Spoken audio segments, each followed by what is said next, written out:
Even in the midst of a storm, but God. Even in the midst of a storm, but God. Only God. Only God can show up and show out like this. Only God. Only God, you guys. I tell you, when I am in flow, when I am surrendering it all over to God, piece by piece, taking my life puzzle off the shelf, unpacking it and surrendering it over to God, he comes through. God continues to come through in my life, you guys. I am amazed. It was just July of 2018, you guys. If you know my story, you have heard this before. It was just in July of 2018 when I did not have $2 to my name. I had to borrow money from my mom. Yes, Sister Green. I had to borrow money from her to try and get myself a cup of Tim Hortons coffee. Like, it was real. As my son always say, the struggle was real. The struggle was real. And I was about to yet again lose my mind. I knew I had to do something. I knew I had to make a change, and I knew I had to do something I had never done before. So I decided to jump out on faith, you guys. I decided to trust something that I had not trusted before. Not in all. I hadn't trusted this thing before. And it's God. I decided to jump out on faith and say, God, you got this. You got this. And bit by bit, he's working on me. He's working on me day in and day out. When I'm asleep, he's working on me. When I'm woke, he's working on me. When I'm sad, he's working on me. When I'm glad, he's working on me. God continues to come through. He's showing up and showing out. He will, I'm going to take the you and I'm just going to put the I in, because some of you won't be able to relate because you feel like this is not you. But I'm going to show you that this story is very much yours. It belongs to you just as well as it belongs to me. The difference between you and me is that I'm willing to tell and share my testimony because I believe it's going to help someone like you. God, but God. So I decided to check myself back into counseling because I hadn't been going to counseling since I've been here in Chicago. I decided to do it on my own, and it worked for me until it stopped working.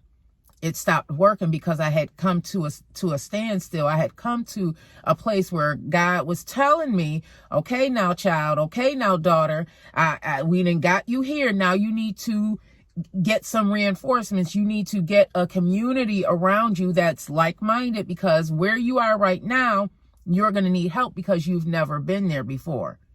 I've never been in a place where all of my dreams are coming true. I've never been in a place where I didn't have to call my mom and borrow some money. Listen, you guys, I'm not bragging to you, but again, I just want to reiterate the fact. That just in 2018, July of 2018, I did not have $2. I had to borrow money from my mother. Your girl got 5 bank accounts right now, okay? Your girl, I'm not bragging. Your girl got 5 bank accounts right now, okay? But God, okay? I was just able to buy myself a plane ticket to go visit my girlfriend, buy my mother her birthday present, and on the way of buying her Mother's Day present, and about to buy her a birthday present. But God, you guys, but God. And these aren't no, cheap gifts. Sister Green, when she buy, I just made a post on my Facebook the other day that my mom then bought all me and my sister's appliances. So, we got to show up and show out as well, because that's what Sister Green does. When I tell you, it feels good. It feels good to be able to go click, submit, pay. It feels good. It feels good to be able to go into Target and pick up some shampoo that costs more than $10 and not have to worry about it. Is that going to, have me robbing Peter to pay Paul? You feel me? Like, it feels good. When God shows up and shows out, he does it. You are born into abundance. We are all born into abundance. I was born into abundance. I just not had tapped into it yet. I was still traveling with that poverty mindset. I was still thinking that I'm supposed to struggle. I was still feeling like I'm supposed to be robbing Peter to pay Paul. I'm supposed to be half paying my bills because I didn't have it all. But God, this is for somebody. Somebody needs to hear this. But God, I was at a point in my life where I was putting $20 on this bill, $50 on that bill, hoping I don't get a shut off notice. You feel me? Like, God showed up in my life, you guys, and he showed out. You know what? He didn't show up. He was always there. Just that my heart was so closed. My heart was so closed. And I was focusing so much on the things that were done to me that I wasn't focusing on God. But God, I thank him, and I'm going to continue to praise him. This is how God shows up, and he will send you signs. God sends me signs all the time, and as long as my heart is open, as long as my focus is on him, I'm open to receive those blessings, you guys. But God has a way of making your enemies your footstool. God has a way of having your enemies come show you what your future will be. Your enemies, your frenemies, whatever you want to call it. God will use them. God will use your children to show you what you're supposed to be doing. When your children are going through things, when my children are going through things, I say, okay, God, I know you got this. I had to take my hand out the pot. I had to say, okay, God, you gave them to me, so you're the first parent.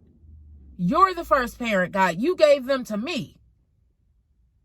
God is amazing. God is amazing. I was in a space unpacking some things because, like I said, I got myself in counseling because I have to unpack, release, and get rid of the guilt that I have for things that happen within my family.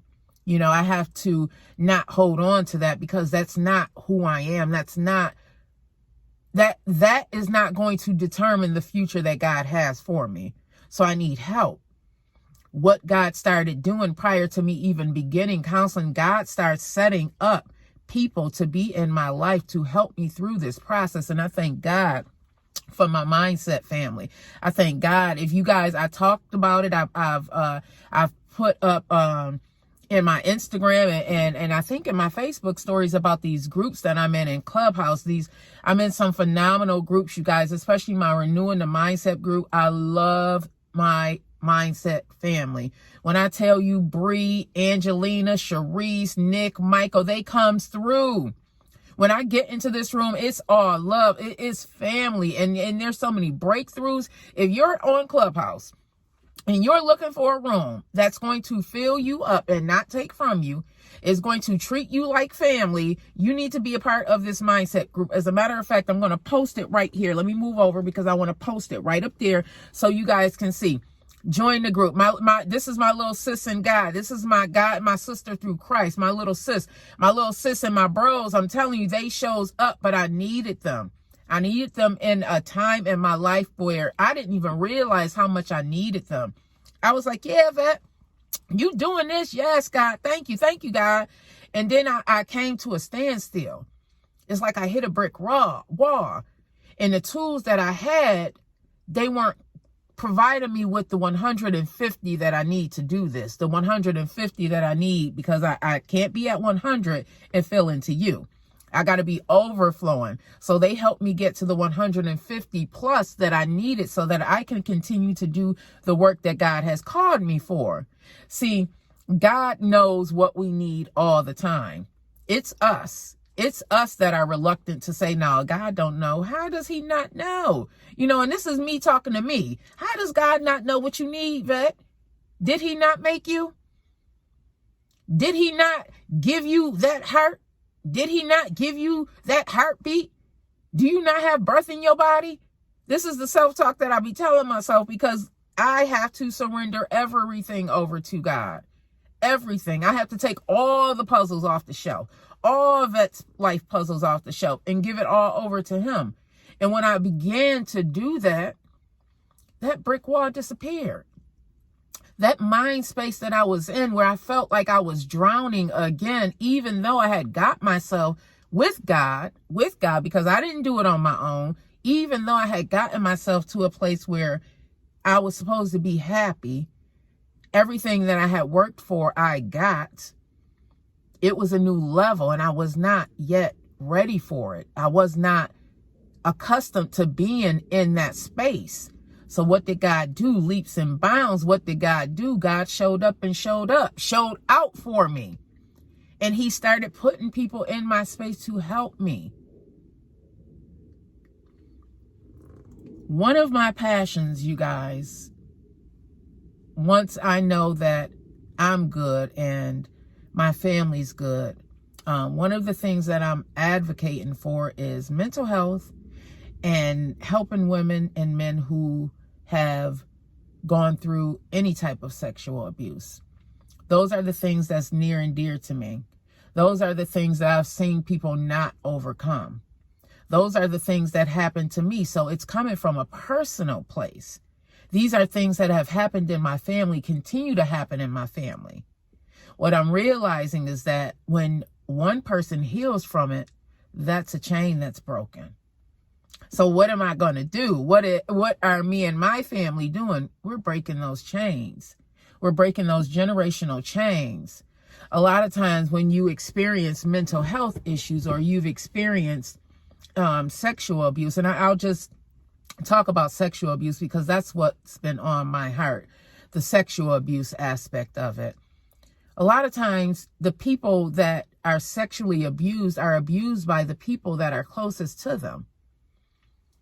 Parents, it could be a parent, an aunt, uncle, cousin. It's usually the people that are in close proximity to them. And what that does is it mind F's you. It blows your mind because it's like, wait a minute. I know this isn't right. And I know this person is supposed to love me. How could they do that to me? How could they hurt me like that? And then chances are you still may be in that space. So that's like tearing your mind up as well. Like you don't know what to do. You don't know what to do because part of you is saying, well, I'm supposed to love this person, but they hurt me. How can I love this person and they hurt me? Sexual abuse happens very often. Very, very often, more so than we realize. If you have 4 women in a room, chances are, and this is statistics, 1 in every 3 women. So again, if you have 4 women in the room, chances are one of those women have been sexually abused. So if you think about yourself and the women that you know, start from 1 to 4, chances are either yourself or one of those women have been sexually abused.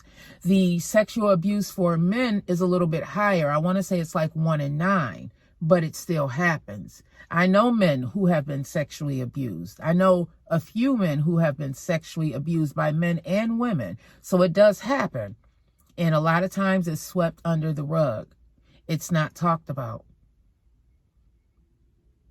It does not heal itself. We have to heal from sexual abuse. We have to tell ourselves that that is not who we are, because a lot of times what happens is the women and the men become promiscuous. They start functioning in that space because that's what feels normal to them. There's a book that I spoke about before called Reinventing Your Life.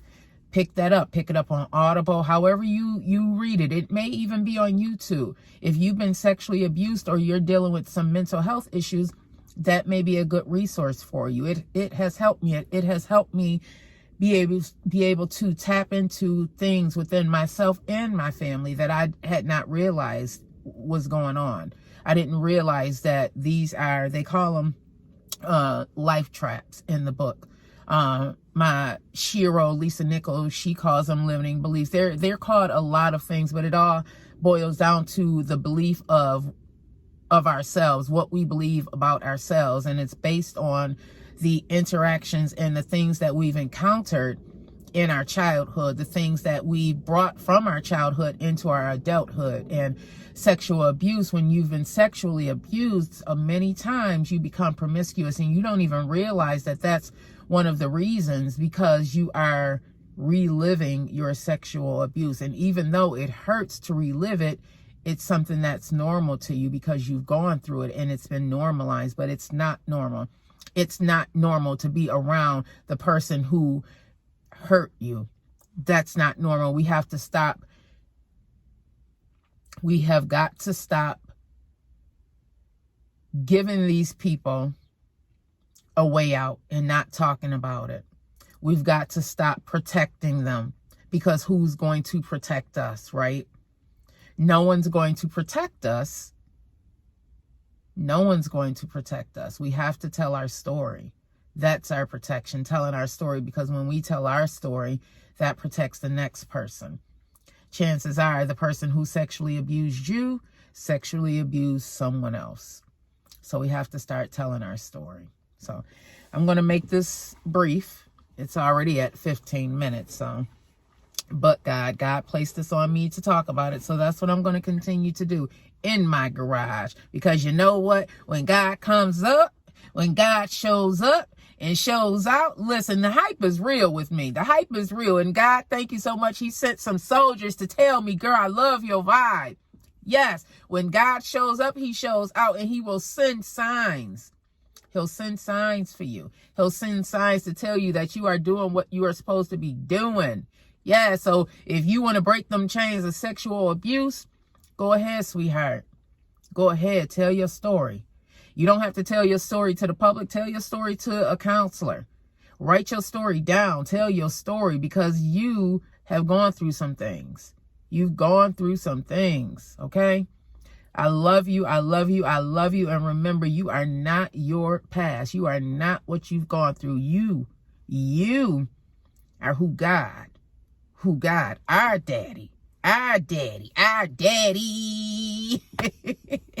told you you are.